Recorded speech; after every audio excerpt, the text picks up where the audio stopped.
ಆತ್ಮೀಯ ಸ್ಪರ್ಧಾರ್ಥಿಗಳೇ, ಸ್ಪರ್ಧಾಚೇತನ ಯೂಟ್ಯೂಬ್ ಚಾನಲ್ಗೆ ತಮ್ಮೆಲ್ಲರಿಗೂ ಕೂಡ ಆತ್ಮೀಯವಾದಂಥ ಸ್ವಾಗತವನ್ನು ಬಯಸ್ತಾ ಇದ್ದೀನಿ.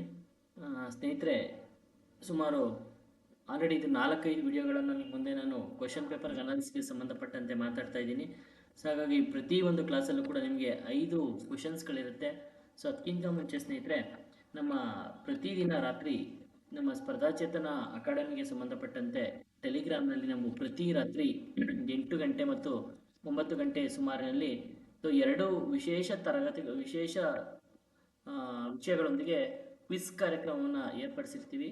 ಸೊ ಎಲ್ಲರೂ ಕೂಡ ಆ ಕ್ವಿಸ್ ಕಾರ್ಯಕ್ರಮದಲ್ಲಿ ಭಾಗವಹಿಸಬೇಕಾದ್ರೆ ಒಂದೊಂದು ವಿಷಯವರು ಸಂಬಂಧಪಟ್ಟಂತೆ ಸುಮಾರು 15ರಿಂದ 20 ಕ್ವಶನ್ಸನ್ನು ನಾವು ಅಲ್ಲಿ ಅನಾಲಿಸಿಸ್ ಮಾಡ್ತಾ ಹೋಗ್ತೀವಿ.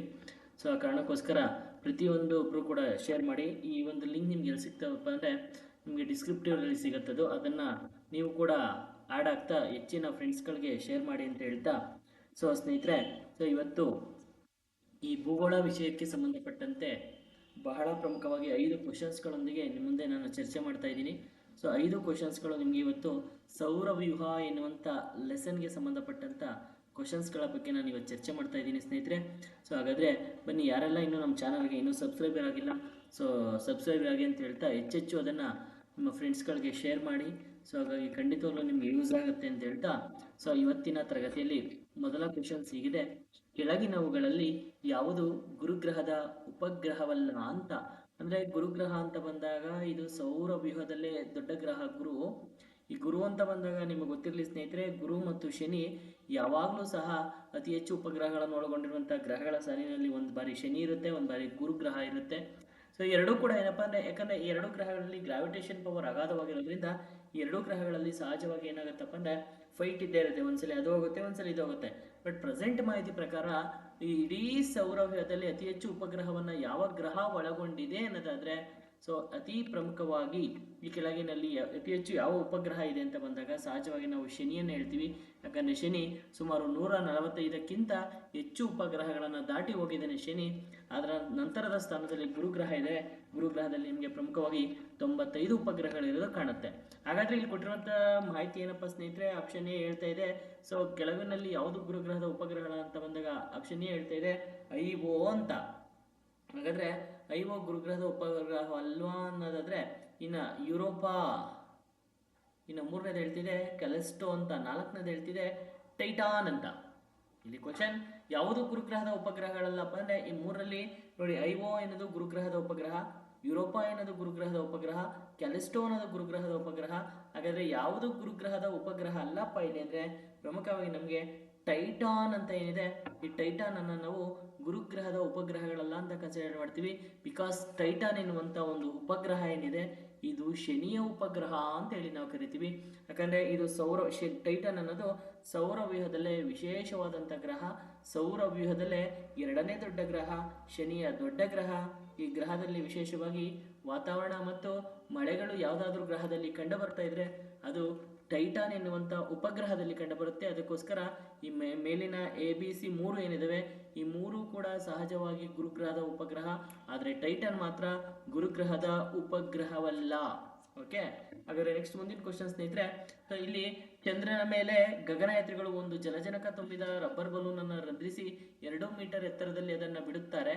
ಬಲೂನ್ ಈಗ ಆಪ್ಷನ್ ಹೇಳ್ತಾ ಇದೆ ಕೆಳಕ್ಕೆ ಬೀಳುತ್ತದೆ, ಆಪ್ಷನ್ ಬಿ ಹೇಳ್ತಾ ಇದೆ ಮೇಲಕ್ಕೆ ಹೋಗುತ್ತದೆ, ಆಪ್ಷನ್ ಸಿ ಹೇಳ್ತಾ ಇದೆ 2 ಮೀಟರ್ ಎತ್ತರದಲ್ಲಿ ನಿಲ್ಲುತ್ತದೆ, ಆಪ್ಷನ್ ಡಿ ಹೇಳ್ತಾ ಇದೆ ಮೊದಲು ಮೇಲೆ ಹೋಗಿ ನಂತರ ಕೆಳಗೆ ಬಿಡುತ್ತೆ ಅಂತೇಳಿ. ನೋಡಿ ಸ್ನೇಹಿತರೆ, ಇದಕ್ಕೆ ಸರಿಯಾದಂಥ ಉತ್ತರ ಅಂತೇಳಿ ನಾವು ಏನು ಹೇಳ್ತೀವಪ್ಪ ಅಂದರೆ ಬಿ, ಮೇಲಕ್ಕೆ ಹೋಗುತ್ತದೆ ಅಂತೇಳಿ. ಇದು IAS 9080ಯಲ್ಲಿ ಕೇಳಿರುವಂಥ ಕ್ವಶನು. ಹಾಗಾಗಿ ಇದು ಕೆಳಗೆ ಬೀಳುತ್ತದೆ ಅಂದರೆ ಕೆಳಗಡೆ ಬೀಳಲ್ಲ. ಸೊ ಮೇಲಕ್ಕೆ ಹೋಗುತ್ತೆ ಅಂದರೆ ಖಂಡಿತವಾಗ್ಲೂ ಮೇಲಕ್ಕೆ ಹೋಗುತ್ತೆ. ಸೊ ಇನ್ನು 2 ಮೀಟರ್ ಎತ್ತರದಲ್ಲಿ ನಿಲ್ಲುತ್ತೆ ಅಂದರೆ ಇಲ್ಲ, ಮೊದಲು ಮೇಲೆ ಹೋಗಿ ಇಲ್ಲ. ಇದಕ್ಕೆ ಸರಿಯಾದಂಥ ಉತ್ತರ ಅಂತೇಳಿ ನಾವು ಬಿನ ಸೆಲೆಕ್ಟ್ ಮಾಡ್ತೀವಿ ಸ್ನೇಹಿತರೆ. ಹಾಗಾಗಿ ಕ್ವಶನ್ ನಂಬರ್ 3 ಹೋಗೋದಕ್ಕಿಂತ ಮುಂಚೆ ಸ್ನೇಹಿತರೆ, ಸೊ ಇದು ಭೂಗೋಳ ಚೇತನ ಅಂತ ಪುಸ್ತಕ. ಸೊ ಈ ಪುಸ್ತಕ ನಿಮಗೆ ಈ ಕ್ವಶನ್ಸ್ಗಳಿಗೆ ನಾನು ಇವತ್ತೇ ನಿಮ್ಗೆ ಅನಾಲಿಸಿಸ್ ಮಾಡ್ತಾ ಇದ್ದೀನಿ. ಎಲ್ಲ ಕ್ವಶನ್ಸ್ಗಳಿಗೆ ನಿರ್ದಿಷ್ಟವಾದಂಥ ಉತ್ತರವನ್ನು ಒಳಗೊಂಡಿರುವಂಥ ಪುಸ್ತಕ ಇದು. ಸೊ ಈ ಸ್ಪರ್ಧಾಚೇತನ ಸರಣಿಯಿಂದ ಬಿಡುಗಡೆ ಆಗಿರುವಂಥ ಪುಸ್ತಕ ಇದು. ಈಗಾಗಲೇ ಮಾರ್ಕೆಟ್ನಲ್ಲಿ ಬಹಳ ಡಿಮ್ಯಾಂಡಬಲ್ ಆಗಿದೆ ಬುಕ್ ಇದು. ತುಂಬ ವಿದ್ಯಾರ್ಥಿಗಳು ಬಹಳಷ್ಟು ರೆಸ್ಪಾನ್ಸ್ ಬರ್ತಾ ಇದೆ, ಸರ್ ಬುಕ್ ತುಂಬ ಚೆನ್ನಾಗಿದೆ ಅಂತ. ಒಂದ್ಸಲಿ ಈ ಪುಸ್ತಕವನ್ನು ನೀವು ಪರ್ಚೇಸ್ ಮಾಡಿ ಓದಿ ಹೇಗಿದೆ ಅಂತೇಳಿ ನಿಮಗೆ ಗೊತ್ತಾಗುತ್ತೆ. ನೀವು ಓದಿದ ನಂತರನೇ ನಿಮ್ಮ ಸ್ನೇಹಿತರಿಗೆ ಶೇರ್ ಮಾಡಿ. ಯಾಕಂದರೆ 4 ಪಾರ್ಟ್ಗಳು ಈ ಪುಸ್ತಕದಲ್ಲೇ ಇದ್ದಾವೆ. ಸೊ ನಿಮಗೆ ಈ ಎಕ್ಸಾಮ್ಗೆ ಎಷ್ಟು ಕ್ವಶನ್ಸ್ಗೆ ಯಾವ ರೀತಿ ಆನ್ಸರ್ ಬರೀಬೇಕು, ಎಷ್ಟು ಬೇಕೋ ಅಷ್ಟನ್ನು ಸೊ ಕನ್ಸಿಡರ್ ಮಾಡ್ಕೊಂಡು ಈ ಬುಕ್ಕಲ್ಲಿ ನಿಮಗೆ 4 ಪಾರ್ಟ್ಗಳು ಈ ಪುಸ್ತಕದಲ್ಲಿ ಕವರ್ ಆಗಿದೆ. ಸೊ ಪುಸ್ತಕವನ್ನು ಪರ್ಚೇಸ್ ಮಾಡಿ, ಸೊ ಹೆಚ್ಚೆಲ್ಲ ಫ್ರೆಂಡ್ಸ್ಗಳಿಗೆ ಶೇರ್ ಮಾಡಿ. ತುಂಬ ಚೆನ್ನಾಗಿದೆ ಪುಸ್ತಕ ಅಂತ ಹೇಳ್ತಾ, ಸೊ ನಿಮ್ಗೆ ಪುಸ್ತಕ ಬೇಕಂದರೆ ನನ್ನ ನಂಬರ್ಗಾದರೂ ಕನೆಕ್ಟ್ ಮಾಡಿ, ಅಥವಾ ಈ ಪುಸ್ತಕಕ್ಕೆ ಸಂಬಂಧಪಟ್ಟಂತೆ ಅಥವಾ ಭೂಗೋಳಕ್ಕೆ ಸಂಬಂಧಪಟ್ಟಂತೆ ಯಾವುದೇ ಮಾಹಿತಿ ಬೇಕಾದರೂ ಕೂಡ ನೀವು ಖಂಡಿತವಾಗ್ಲೂ ನನ್ನ ಕಾಂಟ್ಯಾಕ್ಟ್ ಮಾಡ್ಬೋದು. ನನ್ನ ನಂಬರ್ ನೋಡಿ ಅಲ್ಲಿ ಡಿಸ್ಪ್ಲೇ ಆಗ್ತಿದೆ. ಸೊ ಆ ನಂಬರ್ 9880991791 ಅಂತ. ಈ ಪುಸ್ತಕ ನಿಮಗೆ ಬೇಕಾದರೆ ಸೊ ನನ್ನ ಕಾಂಟ್ಯಾಕ್ಟ್ ಮಾಡಿ, ಅಥವಾ ಭೂಗೋಳಕ್ಕೆ ಸಂಬಂಧಪಟ್ಟಂತೆ ಯಾವುದೇ ವಿಚಾರಗಳು ನಿಮಗೆ ಸೊ ಇದಿದ್ರೂ ಕೂಡ ನನ್ನ ಶೇರ್ ಮಾಡಿ ಅಂತ ಹೇಳ್ತಾ, ಸೊ ಹಾಗೆ ಸ್ನೇಹಿತರೆ, ನಮ್ಮ ಸ್ಪರ್ಧಾಚೇತನ ತರಬೇತಿ ಸಂಸ್ಥೆಯಿಂದ ಸೊ ಇದೇ 16/3/2025 ಹೊಸ ತರಗತಿಗಳು ಪ್ರಾರಂಭ ಆಗ್ತಾ ಇದ್ದಾವೆ. ಸೊ ಯಾಕಪ್ಪ ಅಂದರೆ ಸೊ ನಮಗೆ ಆ ಒಂದು ದಿನ ನಿಮಗೆ ನಮ್ಮ ಹಳೆಯ ವಿದ್ಯಾರ್ಥಿಗಳ ಒಂದು ಸಿಲೆಬಸ್ ಕಂಪ್ಲೀಟ್ ಆಗುತ್ತೆ. ಸೊ ನಾವು ಹೊಸ ಬ್ಯಾಚ್ ಅಂತ 16ನೇ ತಾರೀಕಿಂದ ನಾವು ಹೊಸ ಬ್ಯಾಚನ್ನು ಪ್ರಾರಂಭ ಮಾಡ್ತಾ ಇದ್ದೀವಿ. ಸೊ ಈ ಒಂದು ನಮ್ಮ ತರಬೇತಿ ಸಂಸ್ಥೆಯಲ್ಲಿ ಉಚಿತವಾದಂಥ ವೈಫೈ ಸೌಲಭ್ಯವಿದೆ. ಇನ್ನು ಅದನ್ನು ಒಳಗೊಂಡಂತೆ ನಮ್ಮ ತರಬೇತಿ ಸಂಸ್ಥೆಯಲ್ಲಿ ಪಾಠ ಎಲ್ಲ ಶಿಕ್ಷಕರು ಏನಿದೆ ಎಲ್ಲರೂ ಕೂಡ ಪುಸ್ತಕದ ಆಧಾರ ಮತ್ತು ನಿರ್ದಿಷ್ಟವಾದಂಥ ಕ್ವಾಲಿಫೈನ ಒಳಗೊಂಡಿರುವಂಥ ಆಧಾರಗಳಿದ್ದಾರೆ. ಈಗ ಉದಾಹರಣೆ ಇತಿಹಾಸಕ್ಕೆ ಸಂಬಂಧಪಟ್ಟಂತೆ ಆರ್ ಮಂಜುನಾಥ್ ಸರ್ ಪಾಠ ಮಾಡ್ತಾ ಇದ್ದಾರೆ. ಸೊ ಇನ್ನು ಭೂಗೋಳಕ್ಕೆ ಸಂಬಂಧಪಟ್ಟಂತೆ ಸಹಜವಾಗಿ ನಾನೇ ಪಾಠ ಮಾಡ್ತಾ ಇದ್ದೀನಿ. ಇನ್ನು ಎಕನಾಮಿಕ್ಸ್ಗೆ ಸಂಬಂಧಪಟ್ಟಂತೆ ರಾಘವೇಂದ್ರ ಶಿಡ್ಲಘಟ್ಟೆ, ಸೊ ಅವರು ಕೂಡ ಭಾರತದ ಆರ್ಥಿಕತೆಯ ಲೇಖಕರು. ಇನ್ನು ವಿಜ್ಞಾನಕ್ಕೆ ಸಂಬಂಧಪಟ್ಟಂತೆ 4G ಸೈನ್ಸ್ ಪುಸ್ತಕದ ಲೇಖಕರಾದಂಥ ರವಿ ಸರ್ ಮಾಡ್ತಾ ಇದ್ದಾರೆ. ಹೀಗಾಗಿ ನಿರ್ದಿಷ್ಟವಾದಂಥ ಒಂದು ಟೀಮ್ ಇದೆ. ಹಾಗಾಗಿ ಪ್ರತಿ ರಿಸಲ್ಟ್ ಬಂದಾಗ ಕೂಡ ನಮ್ಮ ಸಂಸ್ಥೆಯಿಂದ ಹೆಚ್ಚೆಚ್ಚು ಅಪಾಯಿಂಟ್ ಆಗ್ತಾ ಇದ್ದಾರೆ. ಸೊ ಹಾಗಾಗಿ ಈ ಒಂದು ಹ್ಯಾಡನ್ನು ಸೊ ಎಲ್ಲರಿಗೂ ಕೂಡ ಶೇರ್ ಮಾಡಿ. ಸೊ ಹಾಗಾಗಿ ವೆರಿ ಶಾರ್ಟ್ಲಿ ಅರ್ಥ ಆಯ್ತಲ್ಲ. ಸೊ ನಿಮಗೆ ಹೊಸ ಬ್ಯಾಚ್ಗೆ ಸಂಬಂಧಪಟ್ಟಂತೆ ಹೆಚ್ಚೆಚ್ಚು ಇನ್ಫಾರ್ಮೇಷನ್ಗಳನ್ನು ಇದೇ ಗ್ರೂಪಲ್ಲಿ ಶೇರ್ ಮಾಡ್ತಾ ಹೋಗ್ತೀವಿ ಅಂತ ಹೇಳ್ತಾ, ಸೊ ನಾವು ಮುಂದಕ್ಕೆ ಹೋಗೋದಾದರೆ, ಸೊ ನೆಕ್ಸ್ಟ್ ಕ್ವಶನ್ಸ್ ನಂಬರು 3ನೇದು, ಧೂಮಕೇತು ಚಲಿಸುವಂಥ ಪಥ ಒಂದಾಗಿರ್ತದೆ. ESI 2002ನಲ್ಲಿ ಕೇಳಿರುವಂಥ question. ಅಂದರೆ ಇದು ವೃತ್ತವಾಗಿರುತ್ತದೆ, ಅಂಡಾಕೃತಿಯಾಗಿರುತ್ತದೆ, ನೇರ ರೇಖೆಯಾಗಿರುತ್ತದೆ, ಅಂಕುಡಂಕ ಆಗಿರುತ್ತದೆ ಅಂತ ನೋಡಿ. ಧೂಮಕೇತುಗಳು ಅಂತ ಬಂದಾಗ ಇವು ಸೌರವ್ಯೂಹದ ಆಕಾಶಕಾಯಗಳು ಅಂತ. ಧೂಮಕೇತುಗಳು ಅಂದರೆ ಬೇರೆ ಏನಲ್ಲ, ಇವು ಸೌರವ್ಯೂಹದ ಆಕಾಶಕಾಯಗಳು ಅಂತ. ಇವು ಸೂರ್ಯನನ್ನು ಸುತ್ತುವಂತ ಆಕಾಶಕಾಯಗಳು ಅಂತ. ಇವು ಸೂರ್ಯನನ್ನು ಸುತ್ತಾಕ್ತಾ ಇರ್ತವೆ. ಇವು ವೃತ್ತಾಕಾರದಾಗ ಸುತ್ತುತ್ತವ, ನೇರವಾಗಿ ಸುತ್ತುತ್ತವ ಅಂತ ಬಂದಾಗ ಇದಕ್ಕೆ ರೈಟ್ ಆನ್ಸರ್ ಬಂದು ಬಿ, ಅಂಡಾಕೃತಿಯಾಗಿ ಸುತ್ತುತ್ತವೆ ಅಂತ. ಅಂಡಾಕೃತಿಯಾಗಿ ಇವು ಸೂರ್ಯನನ್ನು ಸುತ್ತುತ್ತವೆ ಯಾವ ಧೂಮಕೇತುಗಳು ಅಂತ. ಹಾಗಾಗಿ ಆನ್ಸರ್ ಬಿ ಏನಿದೆ ಇದು ಸರಿಯಾದಂತ ಉತ್ತರ ಅಂತೇಳಿ ನಾವು ಕನ್ಸಿಡರ್ ಮಾಡ್ತೀವಿ. ಇನ್ನು ಸ್ನೇಹಿತರೆ, ಸೌರವ್ಯೂಹದಲ್ಲಿ 4ನೇ ಕ್ವಶನ್ಸ್ ನೋಡಿ. ಕೆಳಗಿನಲ್ಲಿ ಯಾವುದು ಆಂತರಿಕ ಗ್ರಹಗಳಲ್ಲಿ ಅತಿ ದೊಡ್ಡದು ಅಂತ ಹೇಳ್ತಾ ಇದ್ದೇನೆ. ಆಪ್ಷನ್ ಎ ಶುಕ್ರ, ಆಪ್ಷನ್ ಬಿ ಬುಧ, ಆಪ್ಷನ್ ಸಿ ಮಂಗಳ, ಆಪ್ಷನ್ ಡಿ ಅಂತ. ಯಾಕಂದ್ರೆ ಸೌರವ್ಯೂಹದಲ್ಲಿರುವಂತಹ ಒಟ್ಟು ಗ್ರಹಗಳ ಸಂಖ್ಯೆ ಒಟ್ಟು 8 ಇದೆ.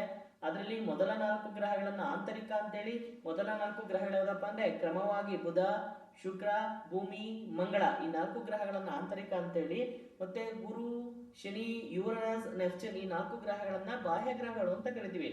ಅದರಲ್ಲಿ ಇಡೀ ಸೌರವ್ಯೂಹದಲ್ಲೇ ದೊಡ್ಡ ಗ್ರಹ ಏನಾದ್ರು ಕೇಳ್ಬಿಟ್ರೆ ಕ್ಲಿಯರ್ ಆಗುತ್ತೆ ಈ ಟಾಪಿಕ್. ಗುರುಗ್ರಹ ಸೌರವ್ಯೂಹದಲ್ಲೇ ದೊಡ್ಡ ಗ್ರಹ. ಇಲ್ಲಿರೋ ಕ್ವಶನ್ ಕೆಳಗಿನವುಗಳಲ್ಲಿ ಯಾವುದು ಆಂತರಿಕ ಗ್ರಹಗಳಲ್ಲಿ ಅತಿ ದೊಡ್ಡದು ಅಂತ. ಸೊ ಅಂದ್ರೆ ಮೊದಲ 4 ಗ್ರಹಗಳನ್ನೇ ನೀವು ನೋಡ್ಬೇಕಾಗತ್ತೆ. ಈಗ ಸಹಜವಾಗಿ ಶುಕ್ರ ಇರುತ್ತೆ, ಬುಧ ಇರುತ್ತೆ, ಮಂಗಳ ಇರುತ್ತೆ, ಭೂಮಿ ಇರುತ್ತೆ. ಹಾಗಾಗಿ ಇಲ್ಲಿ ಸರಿಯಾದಂತ ಉತ್ತರ ಯಾವ್ದಪ್ಪ ಅಂದ್ರೆ ಡಿ, ಸೌರವ್ಯೂಹದ ಆಂತರಿಕ ಗ್ರಹಗಳಲ್ಲೇ ದೊಡ್ಡ ಗ್ರಹ ಯಾವ್ದಪ್ಪ ಅಂದ್ರೆ ಭೂಮಿ. ಸೊ ಹಾಗಾಗಿ ನಾವು ಭೂಮಿ ಇದಕ್ಕೆ ಸರಿಯಾದಂತ ಉತ್ತರ ಅಂತೇಳಿ ನಾವು ಕನ್ಸಿಡರ್ ಮಾಡ್ತೀವಿ. ಸೊ ಭೂಮಿ ಅಂತ ಬಂದಾಗ ಓವರಾಲ್ ಭೂಮಿ ಅಂತ ಬಂದಾಗ ಓವರಾಲ್ ಗ್ರಹ ಅಂತ ಬಂದಾಗ ನಮ್ಮ ಭೂಮಿ ಸೌರವ್ಯೂಹದಲ್ಲೇ ನಮ್ಮ ಭೂಮಿ 5ನೇ ದೊಡ್ಡ ಗ್ರಹ. ಬಟ್ ಆಂತರಿಕ ಗ್ರಹಗಳಲ್ಲಿ ಮೊದಲ ದೊಡ್ಡ ಗ್ರಹ ಅಂತೇಳಿ ನಾವು ಭೂಮಿಯನ್ನ ಕನ್ಸಿಡರ್ ಮಾಡಿದೀವಿ ಸ್ನೇಹಿತರೆ.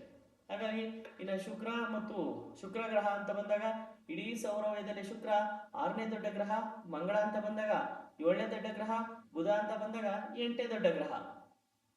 ಇನ್ನ ಆಂತರಿಕ ಗ್ರಹಗಳಲ್ಲಿ ದೊಡ್ಡದು ಭೂಮಿ, 2ನೇ ದೊಡ್ಡದು ಶುಕ್ರ, 3ನೇ ದೊಡ್ಡದು ಮಂಗಳ, 4ನೇ ದೊಡ್ಡದು ಯಾವ್ದಪ್ಪ ಅಂದ್ರೆ ಬುಧ ಗ್ರಹ ಅಂತ ಕನ್ಸಿಡರ್ ಮಾಡ್ತೀವಿ. ಹಾಗಾಗಿ ಇದಕ್ಕೆ ಸರಿಯಾದಂತ ಉತ್ತರ ಅಂತೇಳಿ ನಾವು ಭೂಮಿ ಗ್ರಹವನ್ನ ಸೆಲೆಕ್ಟ್ ಮಾಡ್ತೀವಿ ಸ್ನೇಹಿತರೆ.